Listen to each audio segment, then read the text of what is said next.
तुम्हालाही लाडकी बहीण योजनेचा फॉर्म भरायला काही प्रॉब्लेम येत आहे तर तो कसा भरायचा चला मी तुम्हाला सांगतो. त्याआधी अशाच व्हिडिओसाठी आम्हाला फॉलो करा. तुम्हाला फक्त गुगल वरती येऊन सर्च करायचं आहे ladkibahn.maharashtra.government.in.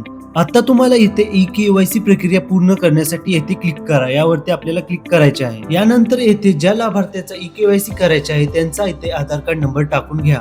आता इथे कॅप्चाच्या ऑप्शन मध्ये हा नंबर टाकून कॅप्चा फिल करून घ्या आणि खाली मी सहमत आहे या ऑप्शनला टिक करून ओटीपी पाठवा इथे क्लिक करा. आता जो ओटीपी आपल्या मोबाईल नंबर वरती आलाय तो टाकून घ्या. इथे तुमच्या वडिलांचा किंवा पतीचा आधार कार्ड नंबर टाकून घ्या. त्यानंतर इथे कॅप्चा वाल्या ऑप्शन मध्ये तुम्ही हा नंबर टाकून घ्या.